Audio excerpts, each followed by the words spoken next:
I've always known that I wanted to be an architect. I've known from a very young age.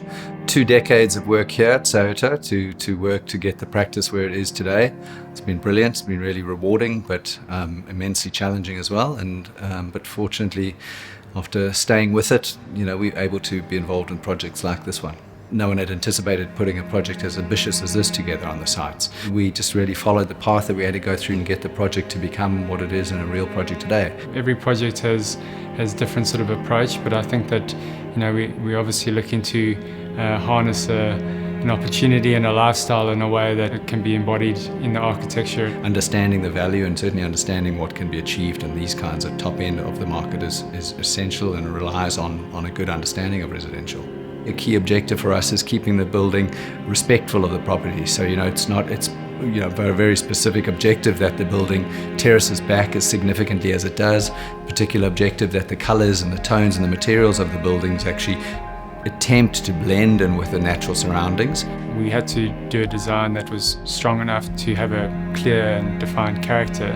We've worked very closely with the authorities in terms of responding to the environmental department's requirements, integrating a lot of landscaping on the building and integrating a lot of natural surfaces, very tactile surfaces and things to actually distinguish the building. And the scale of the building was something that was very important for us to deal with. So the way we kind of conceptualized it was that the building would be made up of 5 parts, and what we tried to do was between those principal 5 forms was to quite clearly delineate them with landscaping, just to break down the scale and the perception of the overall building. We've taken great efforts to reduce the amount of, call it, wasted service space, and focus all the effort on really maximizing the apartment sizes, having great external areas, really capitalizing on the kind of outdoor living. We've got quite sophisticated 3-meter wide planters on either side of the building at the boundaries that we've incorporated. And there's even a sort of granite boulder on the street level that we've integrated into the facade of the building.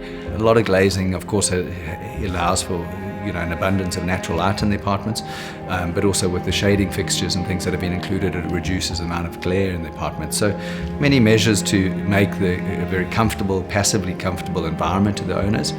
Always expecting to improve, always expecting the best performance from the team, and we're convinced that that's going to be clear in the finished product. I think it's a great achievement that the project of this scale has managed to be inserted into quite a fine grain and fabric in Clifton. Overall, the approach was to try and make this building as harmonious as possible with its surroundings.